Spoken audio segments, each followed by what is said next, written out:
Hello, everyone, and a very warm welcome back to the Slow English channel, the digital corner where we explore the nuances of the English language in a way that is both accessible and intellectually stimulating. I am Daisy, a university lecturer based here in London, and I am absolutely delighted to be your host today.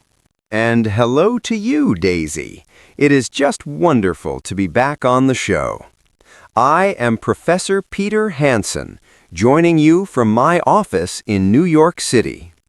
I have to tell you, I am feeling particularly energized today. I am truly happy to be sharing this space with you and our lovely listeners. I can certainly see that, Peter. You look positively radiant this afternoon. May I ask, have you had a particularly productive morning across the Atlantic? You know, I actually did. I started my day with a pretty substantial breakfast. I had some scrambled eggs, whole wheat toast, and an incredibly large mug of black coffee. I am currently buzzing with energy. But how about things on your end, Daisy? How is life in London today? I am doing exceedingly well. Thank you for asking. Surprisingly, the sun is actually shining over London today, which is a rare treat that always manages to lift my spirits. I am quite fond of the sunshine. It possesses a unique ability to make the city architecture look rather magnificent. Wouldn't you agree? I totally agree. It sounds like a perfect backdrop for our podcast today. There's nothing like a little vitamin D to get the conversation flowing. Indeed, I am particularly excited about our agenda today because we are tackling a subject that many of my students and our listeners frequently inquire about. It is a topic close to the hearts of many language learners. Let me take a guess here. Is it about the elusive art of speaking more effectively and naturally? Spot on, Peter. Precisely that. Today, we are delving into the most effective methods to sound more fluent when speaking English. We want to move beyond the textbook and into the realm of authentic communication. Wow, now that is a significant topic. Fluency is really the holy grail for language learners, isn't it? Everyone wants to sound like a natural when they engage in a conversation. They want that organic feel. They certainly do. However, I often find that learners believe it is an insurmountable mountain to climb. The reality is that it is far more attainable than one might assume. You don't necessarily need to memorize every obscure entry in the Oxford English Dictionary to achieve a sense of fluency. Well, that is certainly a relief for all of us. Because let me tell you, as a professor, even I know there are way too many words in the English language to keep track of. Quite right. Far too many. But before we unveil our linguistic secrets and pedagogical tips, we have a minor favor to request of our dedicated audience. That's right, folks. If you find these discussions helpful and you want to support our mission here, please go ahead and click that like button right now. It's just a tiny click for you, but for us, it makes a huge world of difference. It truly does help us reach more learners globally. And do ensure you subscribe to the Slow English channel. By subscribing, you will be notified of every new episode we release. Our goal is to support your learning journey every single week. And hey, don't keep the fun to yourself. Share this episode with your friends or colleagues. Maybe you have a buddy who's also working on their English skills. Let's spread the knowledge around. Thank you, everyone. Your ongoing support is truly appreciated. Now, Peter, are you prepared to dissect the concept of fluency with me? I am absolutely ready. Let's dive in. So, Daisy, let's start with the basics. What exactly does fluent mean in your professional opinion? Does it simply mean speaking at a high velocity? That's a brilliant question.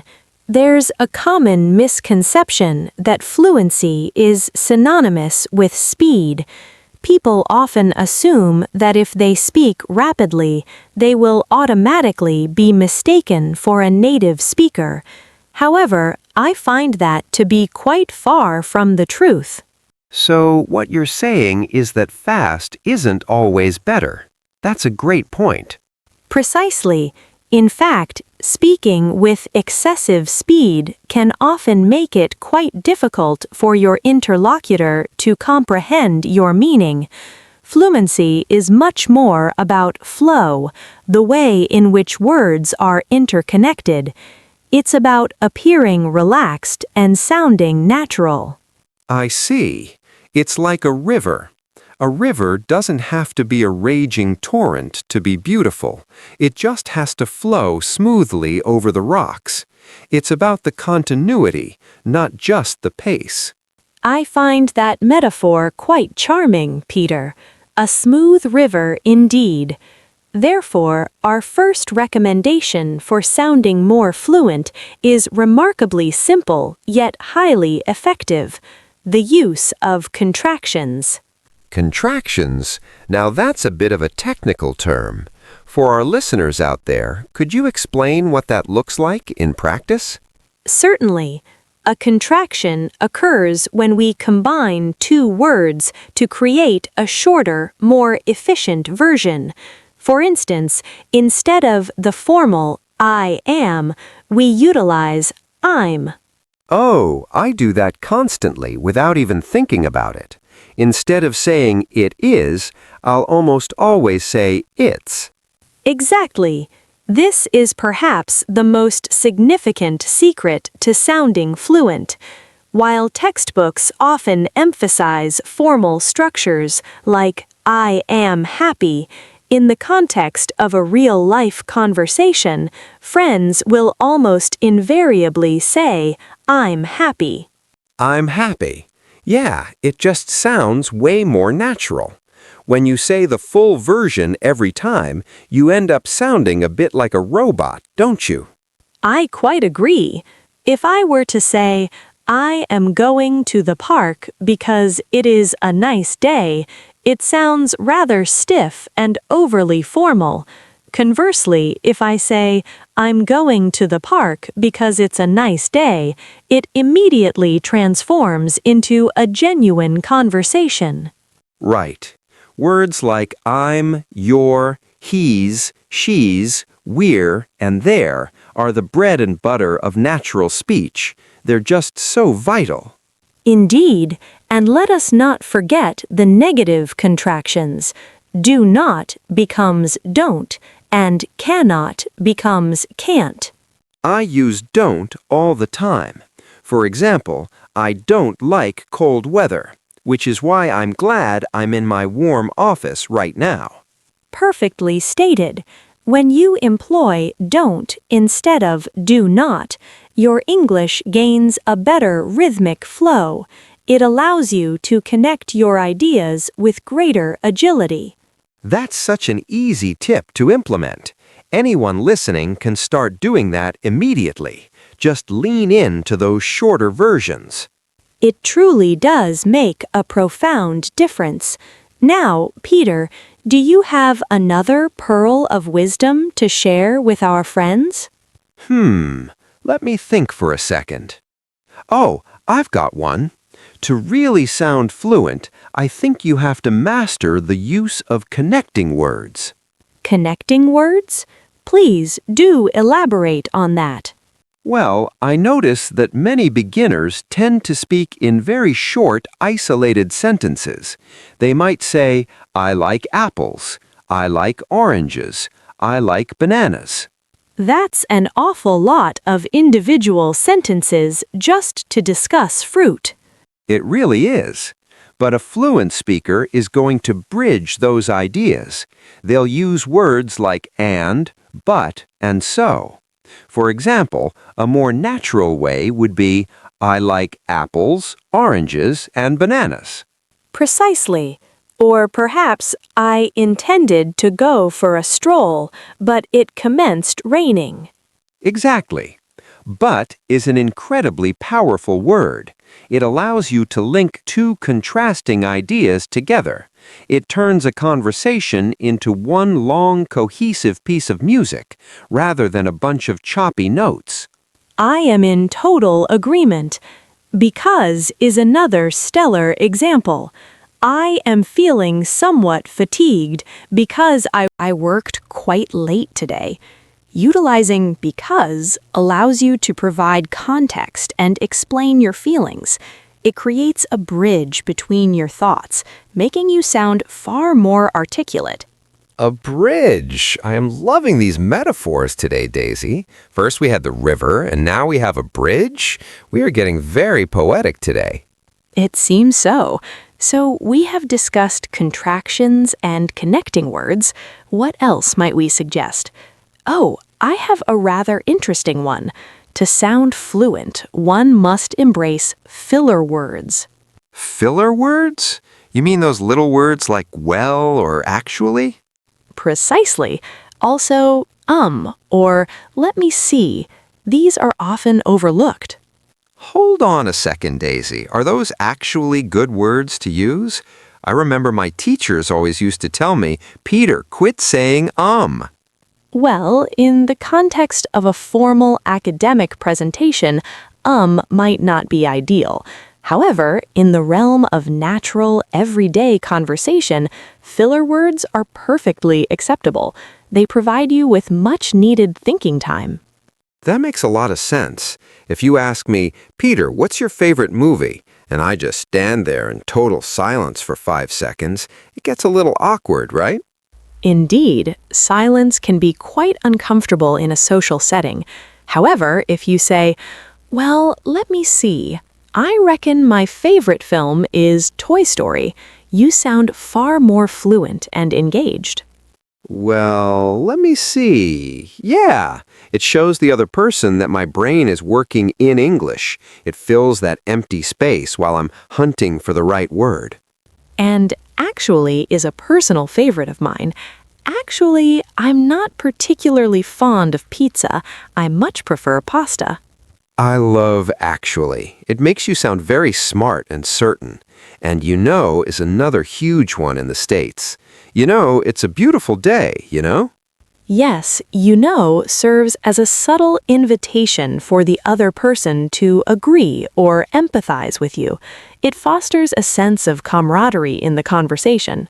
So we use these tiny words to prove we aren't just reading from a script. Real English is a little messy, and that's okay. It's got all these ums and wells. It certainly does.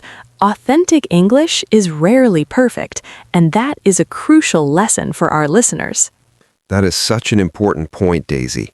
I see so many students who are literally terrified to open their mouths because they want to be perfect, but native speakers aren't perfect either. We certainly are not. We stumble, we hesitate, and we occasionally lose our train of thought. We really do. Sometimes I'll forget a simple word or mess up a grammar rule, but the key is that I just keep talking. That's the real secret of fluency. Keep the wheels turning.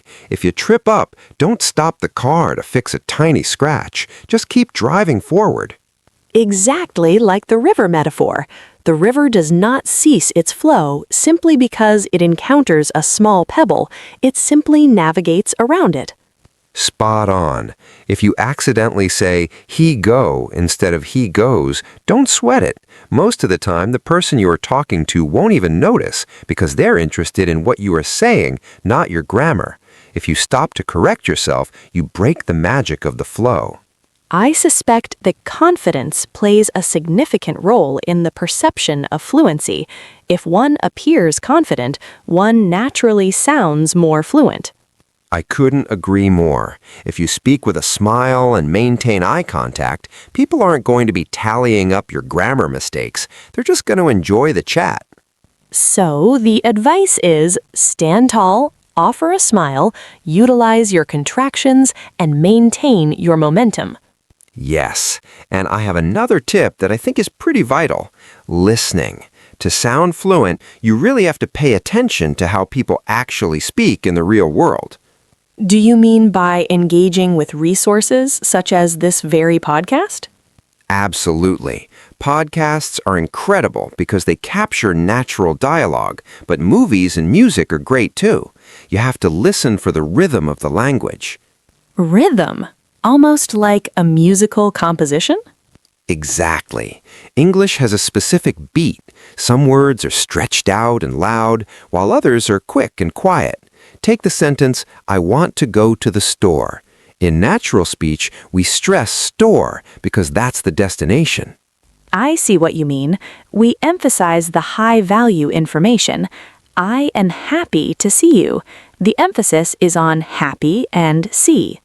You've got it. That rhythm makes the language sound musical. When you mimic that rhythm, you sound way more human and way less like a computer. Indeed, a computer would say, I am happy to see you with equal stress on every syllable, which is rather monotonous, isn't it? It's super boring. So try to listen and imitate. If you hear a cool phrase in a movie, say it out loud. Try to copy the emotion and the speed of the actor. I often suggest that to my students using songs. Singing along to music can be an excellent way to understand how words coalesce. Songs are the best for that. Words and lyrics often link together. Take the phrase, pick it up. We don't say pick it up, we say pick it up. Pick it up. It truly does sound like a single, elongated word. Exactly. This is what we call linking. To sound fluent, try to link your words. If one word ends with a consonant and the next starts with a vowel, just slide them together. Like an apple, it becomes an apple. Right on. Or check it out becomes check it out. Check it out. That sounds remarkably sophisticated. It does. It makes you sound very comfortable and at home with the language.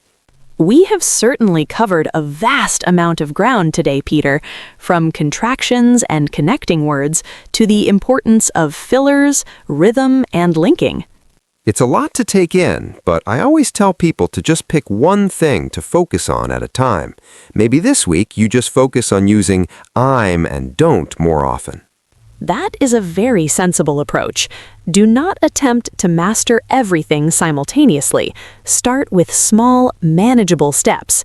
Tell me, Peter, did you find it challenging to sound natural when you were first starting out in your career?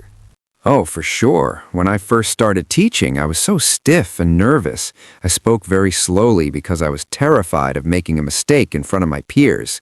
But then I started listening to how the senior professors talked in the lounge. They were saying things like, "How's it going?" or "Catch you later." Catch you later is such a charmingly casual way to bid farewell. It really is. And once I started using those little idioms and contractions, I felt like I finally belonged. I didn't sound like a textbook anymore. I sounded like a colleague. That is precisely the objective. We want our listeners to feel equipped to build genuine friendships in English. Perhaps we should demonstrate these tips with a brief role play? I'd love that. Let's imagine we're catching up at a little cafe. I'll kick things off. Hey, Daisy, how's it going? Well, actually, I'm a touch tired today, but I'm truly happy to see you. How are things with you, Peter? I'm doing great. I just grabbed a big coffee, so I've got plenty of energy. Do you want to check out the pastry case and maybe get a cookie or something? Ooh, a cookie sounds absolutely delightful, but I really shouldn't. Actually, you know what? Let's do it. I'm quite partial to chocolate chip. Perfect. Let's check it out then. That was a wonderful illustration, Peter. Did you notice how we incorporated how's it going, I'm, actually, well, and check it out?